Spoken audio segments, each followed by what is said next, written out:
한티 파이세 보비에 누마 파야 누마 파 산티문다. Hello everyone, once again welcome back to the channel. दिनैनि गोदान video नोंथांमोन बयखौबो गोसो गोथारै बरायदों लोगोसे आसा खालामो इसोरनि नोंथां बयबो मोजां दं। स' दिनै जोबोद इम्पर्टेन्ट खोथा सावरायगोन बिना गयारी बिथांजोनि नंखाय फाला फोसावनाय UPPL सेन्ट्रेल कमिटिनि वुमेन विंग्सनि गोख्रों दैदेनगिरि आरो सासे स्टार केम्पेनारबो बिना गयारी आंखौथ' रावबो मिथियै गैया बयबो मिथियो। थांनाय इलेक्शन फोसावदिं मेलाव BTC इलेक्शनाव गोबां खोथा होदोंमोन आरो बे UPPL निफ्राय जेसेबां खोथा होदोंमोन बेखौ मावफुंजाबाय होननानै बिथांजोआ नैबे लकसभा इलेक्शननि फोसावदिं मेलावहाय आरो बिनि सिगांबो अनेक ससियेल मिडियानो होन मोगथाङाव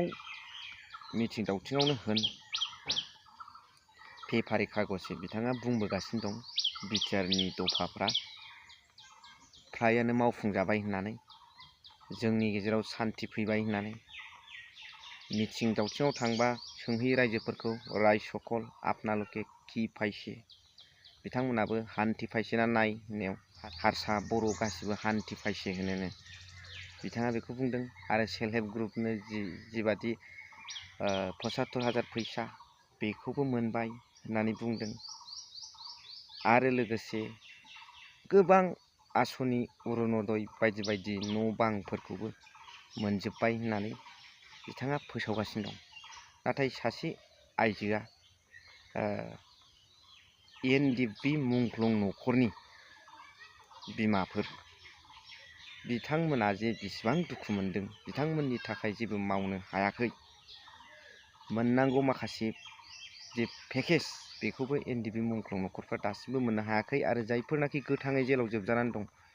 बिथांमोनाबो दिनैसिम गनायनि लामायाव गैया। अब्ला बबे एंगेलजों बिना गयारी बिथांजोआ सान्थि दफाफ्रा मावफुंजाबाय जोंनियाव जौगाबाय गोजोननाय फैबाय होननो बुंनो हाखो बेखौ प्रश्न खालामदों। ओसा हसेके आमार अनसलत हान्थि जुदि আহিছে তেতিয়াহ'লে কিন্তু আজি চাওক আপোনালোকে দেখিবলৈ পাইছে যে মাজে মাজে আমাৰ অঞ্চলত থকা বড়ো ৰাইজসকলৰ ওপৰত অত্যাচাৰ কৰা অশান্তি সৃষ্টি কৰা সেই ঘটনাবিলাক কিয় কাৰণে ঘটি আছে। UPPL লিডাৰসকলক মই এটাই প্ৰশ্ন যদি সঁচা সঁচিকে শান্তি যদি আমাৰ মাজত যদি আহিছে তেতিয়াহ'লে সেইবিলাক হ'ব নালাগিছিল मानो जानांगौ सारमोन बायद'मोन मेडाममोन बेनि एन्सारखौ होनांगौ। दिनै नंखाय खोथा बुंनाय जों जानाय नङा। स' नोंथांमोना बिना गयारिया जिबादि मा थगायखो रायजोफोरनि गेजेराव बेखौ आङो भिडिअ क्लिप्स होनो थांगासिनो दङ। दा अब्ला नोंथांमोना नैबे भिडिअ क्लिप्सखौ नायलांदो अब्लानो गासिबो बुजिजोबगोन। थारमाने बिना रानिया दिनै गाबोन ओरैबायदि पाब्लिक जोंनि आइ बिदा फंबायफोरखौ ओरैबायदि थगायगासिनो दङ सेल्फ हेल्प ग्रुपनि नाम लानानै 75,000 होगोन होननानै आर'नाइ गानहो अनेक पाब्लिकफोरखौ बियो मिथिं खुङै सेल्फ हेल्प ग्रुपखौ थगायगासिनो दङ। खिन्थु बे 75,000खौ दिनैसिमाव बिसोरो जोंनि मालिबिथा एरियायावहाय 19था ग्रुपल' होनो हादों 25,000 करि दिनैसिम 50,000 थाखाया गैया। खिन्थु बियो गासिबो फल्ससो जोंनि गामि ओनसोलनि बिमा बिफाफोरखौ बेबायदि होननानैहाय भट दा थगायथों बियो थगायनानै भट दालाथों जोङो बेखौ दुखु मोनो। मानो होनना बुंब्ला मानसिया सैथोजों थाबायनांगौ सैथो खामानि मावनांगौ होमब्लासो फोथायजायो आरो गावखौबो सैथो होननानै सानजायो आरो खामानिफ्राबो साक्सेसफुल जायो। बिसोरो बेबायदि थगायनायखायनो जेनगोन UPPLआ सारा जिन्दगि बिसोरो देहाब्लाबो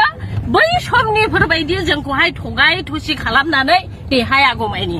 आं बेखौनो बुङो आरोबाव बियो मोनसे बाथ्रा बुङो सब समाय आइ आफा रायजो राजाया दिनै गाबोन माबायदि मोनदों